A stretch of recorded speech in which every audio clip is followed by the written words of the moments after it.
Ce fut donc dans les dernières semaines de la 329e année du 41e millénaire, et dans les mains du colonel Tibor que se jouerait la dernière bataille du siège de Vrax. Car il lui incombait la lourde tâche de faire tomber les défenses de la citadelle, et pour cela sa stratégie était simple.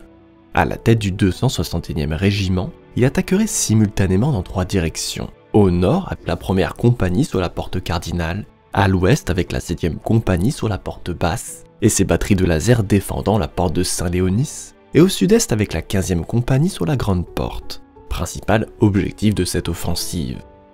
Ainsi, pendant que l'artillerie bombarderait la citadelle afin de faire surcharger ses boucliers, les assauts débuteraient à l'ouest et au nord à l'aide de transporteurs Gorgons, jusqu'à ce que la bande ne devienne trop raide et qu'il faille continuer à pied, laissant alors l'infanterie seule pour franchir les derniers mètres qui la séparaient des hérétiques. À la grande porte toutefois, l'accès des véhicules lourds demeurait possible. Ainsi ce serait une file de blindés qui accompagnerait les hommes, et si les 2 autres assauts réussissaient à occuper suffisamment le défenseur, ils pourraient alors prendre la grande porte et la tenir le temps que les renforts arrivent. Les pertes seraient immenses, mais c'était pour cela que l'on avait choisi la Death Corps, car encore une fois c'était sa résilience face à l'adversité qui serait sa meilleure arme. Quand ce fut l'heure, le colonel Tibor donna l'ordre d'attaquer, et quelques secondes plus tard, les moteurs de chaque Gorgone se mirent à tonner, et les chenilles à s'enfoncer dans la terre dévastée de Vrax. Chaque compagnie connaissait son rôle. Tibor qui avait engagé toutes ses ressources, c'était tout ou rien, victoire ou destruction. Les 3 attaques rencontrèrent une résistance féroce, et malgré la fumée dense et les explosions, elles continuèrent de pousser vers l'avant. Mais pour la 15e compagnie, l'avancée fut ralentie par un champ de mines et un tir croisé de laser, qui préleva 3 Gorgones en quelques minutes. Cependant, les hommes stoïques continuèrent leur progression, alors que la 7e et la première avalaient lentement le relief escarpé que l'on nommait déjà avec cynisme les pentes meurtrières. Puis, l'ennemi contre-attaqua et dévala à toute vitesse le terrain pour venir se briser sur les soldats de Krieg, qui reculèrent mais ne cédèrent pas. Toutefois, toujours plus d'hommes mouraient au pied de la crête et les assauts s'enlisèrent, pendant que les attaques du nord et de l'ouest piétinaient. Celle de la grande porte ne se portait guère mieux. Les gardes se battaient toujours et mouraient le long de la route qui serpentait jusqu'à la porte. Quant au loin, les bombardements continuaient eux à marteler les boucliers Void, jusqu'à les surcharger, et enfin réussir à atteindre les fortifications en dessous, sans pour autant les endommager. Celles-ci avaient été construites pour résister à pareil traitement, et aucune brèche ne fut taillée en son sein. Il était évident pour le colonel Tibor et son état-major que l'assaut avait échoué, car la nuit approchait et aucun peloton n'avait atteint ses objectifs. Mais il devait continuer, et toujours plus d'hommes furent envoyés à la mort. Toutefois, le pire était encore à venir, car l'ennemi contre-attaqua massivement au niveau de la grande porte, d'abord par un bombardement furieux, et ensuite par l'envoi d'une importante force blindée constituée de Rhino, Predator, Vindicator et Land Raider, puis par les tristement célèbres Berserkers de Scalatrax et les Sanctifiés, qui avaient à leur tête Zuffor, le seigneur de la bande hérétique, entouré de ses gardes du corps vétérans, des Terminators qui taillèrent et tranchèrent dans les loyalistes avec facilité. Mais le pire était encore à venir, lorsque l'on vit émerger des démons de cornes sur le champ de bataille, des créatures bestiales menées par un buveur de sang, et c'en fut trop pour les gardes qui se mirent à fuir devant la sauvagerie de l'attaque. Et, en désespoir de cause, Tibor que lui-même ordonna la retraite. Il ne mourrait pas en vain. Pas aujourd'hui. Ainsi, aussi rapidement qu'il avait commencé, ce bain de sang se finit, ne laissant qu'un cimetière de corps dont les quartiers-maîtres rapportèrent bien vite qu'il leur manquait la tête. Un élément que l'on vit finalement réapparaître en tas sur les remparts de la citadelle. Les pertes du 261e régiment furent massives, mais l'attaque continua durant 3 jours de plus sans plus de résultats, et on se résigna à cesser l'opération et à dissoudre le régiment, en réaffectant les maigres survivants aux autres éléments du 30e corps. Quant au colonel Tibor, il fut promu à l'état-major. Il servirait désormais dans la suite de l'inquisiteur Odo. Son nom ne serait plus prononcé par les soldats de Krieg, dont il ne faisait officiellement plus partie. Ceux-ci, trop heureux d'oublier avec lui le déshonneur qu'il représentait. La Death Corps ne fabriquait pas de héros, car ceux-ci vivaient à jamais, alors que eux naissaient pour mourir, chacun faisant sa part pour l'empereur et le rachat de l'honneur de son monde.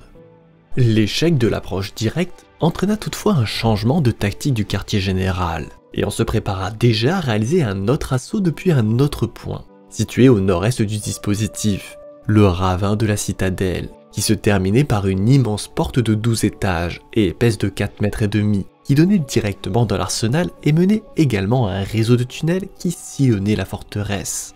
L'objectif était simple, le 269e régiment de siège devrait pousser depuis la route de service qui menait au fond du ravin, jusqu'à être assez près pour en faire exploser les portes et permettre l'arrivée des renforts.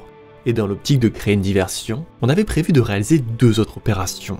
La première serait une tentative de reprendre la porte basse, menée directement par le seigneur inquisiteur Hector Rex, chef de la 88e armée de siège, et la seconde une série d'attaques aléatoires, menées par des compagnies d'infanterie soutenues par les titans de la Légion Astrum, qui avanceraient au nord, au nord-est et à l'est des positions ennemies. Puis, une fois le ravin franchi par les hommes de Krieg, après ce que l'on imaginait être 3 à 4 jours de combat intensifs, on les renforcerait avec une force de frappe menée par le chapitre des Red Hunters, qui serait alors largué via une série de modules d'atterrissage directement dans le ravin de la citadelle. Enfin, une 4e force œuvrait dans l'ombre, les compagnies du génie qui creuseraient fébrilement une série de galeries afin d'atteindre les tunnels situés sous la citadelle. Ainsi, en 8830 M41, l'assaut débuta par l'habituel bombardement préliminaire de la zone, puis les hommes se lancèrent à la conquête du ravin de la citadelle, et au début, tout se passa bien. Mais les planificateurs avaient négligé un détail. Un ravin que l'on pensait être une petite dépression naturelle était en réalité un obstacle, un véritable mur qui stoppa l'avancée des tanks et qui demeura intouchable par l'artillerie, et qui plus est permettait à l'infanterie hérétique de tirer, puis de se mettre à couvert, rendant alors l'avancée des plus périlleuses. L'ennemi n'ayant alors plus qu'à attendre patiemment que les loyalistes n'approchent pour ouvrir le feu et les décimer, ce qui stoppa complètement le 269e régiment tout au long de la journée. Puis le lendemain, ils réussirent à passer par le simple poids du nombre, se taillant un chemin furieux à coups de baïonnettes et de grenades, pour se retrouver nez à nez avec des mutants, miliciens espèces marines renégats à l'armure grise métallique, issus des Steel Brethren, originaires de la légion Oni des Iron Warriors, qui transformèrent le terrain en une boucherie sanglante. Finalement, ce fut à la fin du 3e jour qu'un objectif qui aurait dû être sécurisé dans les premières heures fut pris par les soldats de Krieg, qui l'utilisèrent alors comme tête de pont pour la suite de leur opération, juste le temps que les renforts d'hommes, de munitions, ainsi qu'un titan Rivers du nom de l'Astor Tyrannis n'arrivent. Il fallut déjà reprendre la progression dans le ravin. 2 longues journées de plus, une lente avancée dans un labyrinthe cauchemardesque de tranchées et de champs de mines, où l'espèce marine des Steel Brethren venait les harceler quotidiennement. Mais la situation s'aggrava bien vite, car cette bataille ne devait durer que 3 jours et l'artillerie commença à manquer de munitions, la contraignant ainsi à réduire ses tirs de suppression sur la citadelle. Il se mit alors à les canarder depuis les sommets des falaises, donnant au site le nom bien mérité de fosse de la mort. Enfin, au bout de 7 jours, l'inquisiteur Rex ordonna de lancer l'assaut des modules d'atterrissage, et les Red Hunters se jetèrent dans le ravin. Malheureusement, les nuages omniprésents et le bord de la falaise bloquèrent la vue des officiers de Krieg, qui ne virent pas arriver l'espèce marine, laissant ainsi 4 inquisiteurs et près de 150 frères de bataille tomber dans un piège, isolés de tout soutien entre les hommes de Krieg et les hautes portes du ravin de la citadelle, situation dont l'ennemi profita en faisant une sortie avec l'appui d'un titan Rivers de la Légion Volcanum et de Zoofor, accompagné de ses Terminators. Et malheureusement, contre pareils monstres, les armures de céramite n'offrirent que peu de protection. Et malgré une poussée énergique des renforts de la Death Corps, dont plusieurs charges héroïques des cavaliers de la mort, la force de frappe fut anéantie, et ceux qui n'eurent pas la chance de mourir au champ d'honneur furent bientôt emmenés par Zoofor et ses sanctifiés pour y être sacrifiés, afin d'invoquer toujours plus de démons sur ce monde. Malheureusement, ce nouvel échec retentissant était à nuancer, car d'autres arrivèrent bien vite. Au nord-est, l'une des nombreuses attaques de diversion se retrouva nez à nez avec une bande de guerriers de l'Alpha Legion, qui réussirent à faire simplement disparaître 700 hommes, qui rejoignirent bientôt les autres prisonniers dans la citadelle. Au final, l'offensive fut annulée, et les 269e régiments subirent alors le même sort que le 261e. Ces survivants rejoignant alors les 2 derniers régiments du 30e corps, et le seul gain qu'apporta cet assaut fut la capture du ravin, qui bloquerait ainsi toute nouvelle sortie sur ce point du dispositif ennemi. Toutefois, au même moment où les troupes de Krieg étaient enlisées dans l'assaut du ravin, le seigneur inquisiteur Hector Rex se mit à regarder le ciel, et vit passer la première douzaine de quelques 68 bombardiers maraudeurs qui avaient pour mission de canarder la porte basse. Un déluge de feu qui réussit l'exploit de faire s'effondrer plusieurs portions de ses remparts, enfouissant les défenseurs sous des centaines de tonnes de gravats. Puis, l'ordre fut donné, les soldats de la Death Corps se jetèrent à l'assaut de la porte comme un seul homme, avec pour objectif de la prendre, accompagnés pour cela de compagnies de chars et de chars super lourds, ainsi que du titan prétorian du haut précepte Droka, de 2 Rivers du nom de Tritus et Invictorus, et de 4 Warhound.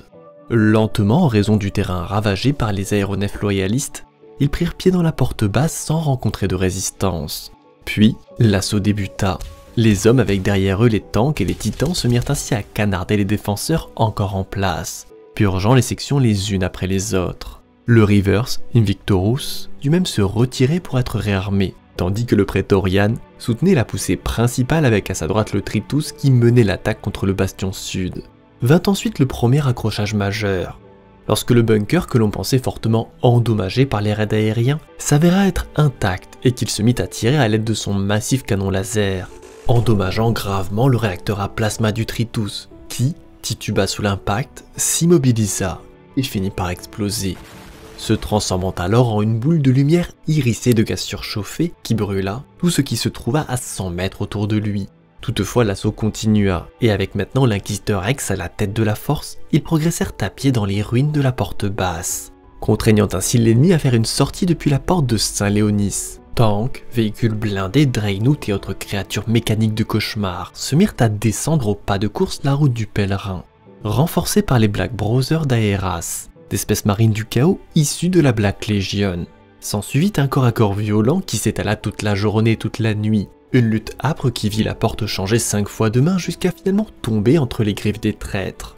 Puis, au deuxième jour, l'infanterie de Krieg se remit à l'assaut, mais cette fois-ci Rex comptait bien utiliser son atout, et l'on vit au loin les Land Raiders argentés des chevaliers gris fouler le sol de Vrax, changeant ainsi radicalement le rapport de force, car ces soldats d'élite ravagèrent les rangs des hérétiques de leur hallebarde et de leur pouvoir psychique, inversant complètement la vapeur, et poussant même les renégats à fuir le combat en désordre. Et après 2 jours de lutte furieuse, les loyalistes finirent même par s'emparer de la porte basse, et avec elle d'une tête de pont pour conquérir la porte de Saint-Léonis. On fortifia cet acquis jusqu'en 159-830 M41, où les efforts diplomatiques du seigneur inquisiteur Rex portèrent enfin leurs fruits, car le chapitre des Red Scorpions avait de nouveau répondu favorablement à sa demande d'aide. Le maître du chapitre, le haut seigneur commandant Ortis, avait concédé à la 88e armée de siège une force de frappe plus conséquente que celle précédemment envoyée sous les ordres d'Aenea, qu'il choisit de diriger lui-même. 4 compagnies, 400 frères partirent alors en direction de Vrax, à bord de la barge de bataille The Sword of Ordon, dans l'optique de finir la mission qu'ils avaient débutée 4 ans plus tôt. Et comme leur devoir leur exigeait de prendre la cible la plus périlleuse, ils choisirent ainsi la prise de la porte de Saint-Léonis l'Aveugle, une tâche ardue nécessitant de lancer une attaque puissante sous la route du pèlerin jusqu'à la porte, qui jusqu'à présent, en raison des boucliers Void, était encore relativement intacte et pleine d'hérétiques. Le commandant Ortis confia donc aux escouades d'assaut de la 3e et 8e compagnie, dirigées par une escouade de la 1re compagnie sous les ordres du frère sergent Kuln, vétéran de Vrax, l'objectif de dégager la route du pèlerin. Puis une fois les bunkers capturés, Ortis à la tête d'une force blindée foncerait à grande vitesse sur la porte, escorté par des Warrens et des Landspeeders, qui effectueraient des tirs de suppression sur les fortifications hérétiques, pendant que les Thunderhawks et la barge de bataille en orbite surchargeraient les boucliers Void, l'ennemi ne disposant maintenant plus que de quelques lasers de défense, dont la puissance ne serait pas suffisante pour menacer le navire. Et en parallèle de cet assaut, une petite force de Red Scorpions effectuerait une attaque de diversion sur la grande porte, pendant que le 158e régiment de Krieg pousserait lui vers le nord. Enfin, une dernière armée, menée par le seigneur inquisiteur Rex, et accompagnée par le chapitre des Red Hunters et les Chevaliers Gris, conduits par le frère capitaine Arthurius, pousserait eux vers la porte cardinale. Durant de longues semaines, on entreprit de réaliser tous les préparatifs nécessaires, jusqu'en 205-830 M41, où on lança la première phase de ce plan. Et ainsi, au cœur de la nuit, les escouades d'assaut conduits par le sergent Kuln attendirent le bon moment. Chacun d'eux, équipé de bombes à fusion, avait pour objectif de démolir rapidement les défenses, afin de permettre d'accéder aux sous-hommes dégénérés qui les attendaient à l'intérieur. Puis le premier Thunderhawks rugit à basse altitude, signe que l'assaut avait débuté, sous les cris de « Pour le chapitre, pour l'empereur !» et se jetèrent alors sur l'ennemi. La bataille pour la porte de Saint-Léonis venait alors de commencer.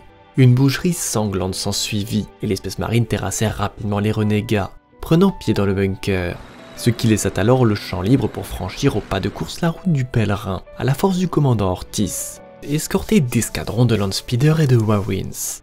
L'avancée fut rapide, malgré la nature de la chaussée étroite et sinueuse qui ne permettait le passage que d'un seul véhicule de front. Puis le Land Raider de tête fut touché et la colonne s'arrêta. Le reste se ferait à pied. Ortiz et ses hommes plongèrent alors dans la fumée et le feu qu'était désormais la route, dont la pénombre épaisse et enflammée ne laissait visible que l'étendard du chapitre. Et ce fut à ce moment-là que l'ennemi contre-attaqua, une horde dégénérée menée par les sombres figures des Black Brothers d'Aereas. Un combat brutal s'ensuivit, où le chapitre des Red Scorpions put montrer toute l'étendue de sa vaillance, repoussant un à un les hérétiques et contraignant l'ennemi à se replier à l'intérieur des portes blindées. Mais, au nez à la barbe des loyalistes, ils venaient de finir leur rituel, qui invoqua une autre légion des ténèbres sur le champ de bataille. Sanguinaires, chiens de corne et Juggernaut dévalèrent ainsi la route du pèlerin depuis les portes de nouveau ouvertes. Et un autre combat démarra à l'ombre du bastion et des larges marches. Mais Ortiz n'était pas idiot, il avait encore un atout dans sa manche. Et en quelques secondes, un éclair de lumière vit apparaître les Terminators de la première compagnie. Griffes éclairs et marteaux tonnerres se déchaînèrent sur les démons.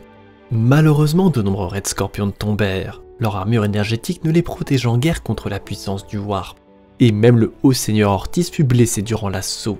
La victoire s'éloignait désormais d'eux. Toutefois, la force d'assaut du sergent Kuhl n'avait terminé sa mission, et grâce à leurs réacteurs dorsaux, ils plongèrent sur les soldats de Khorne, leurs épées tronçonneuses et leurs bombes à fusion faisant un ravage dans les rangs d'Ilmaterium. Et les Space Marines purent ainsi continuer à avancer, prenant bientôt pied à l'intérieur du bastion, entourant les portes, jusqu'à ce qu'enfin, ils flottent la bannière du chapitre sur la porte de Saint-Léonis, qui, malgré les nombreuses pertes, était désormais aux mains des loyalistes.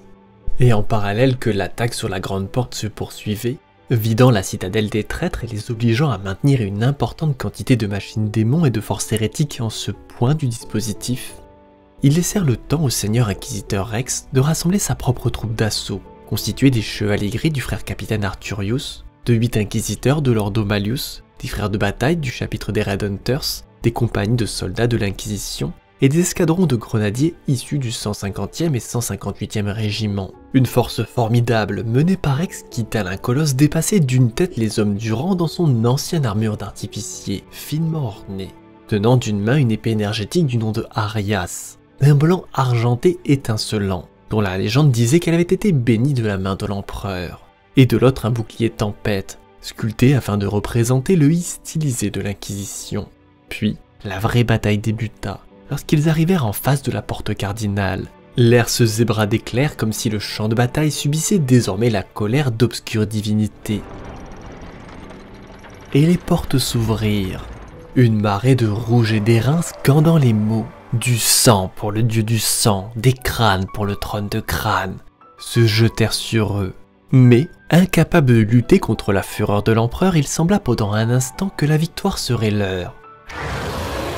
Jusqu'à ce que le ciel se mit à vomir en gratte, le plus puissant des buveurs de sang, un serviteur bien aimé de Khorne, qui fracassa les rangs des loyalistes, taillant et tranchant avec facilité aussi bien les soldats que les Space Marines.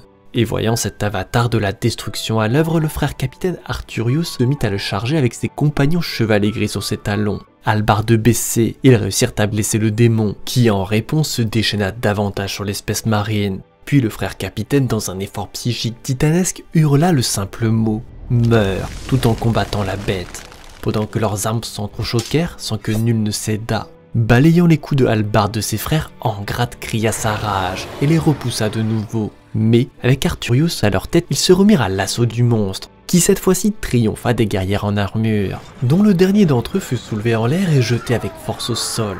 Tout était perdu. Angrath avait vaincu les meilleurs soldats post-humains de l'Imperium. Toutefois, il demeurait toujours un homme pour lui faire face, le seigneur inquisiteur Hector Rex. Et ainsi commença un duel entre l'épée sacrée et la hache démoniaque, entre la volonté inflexible et une haine plus vieille que l'humanité.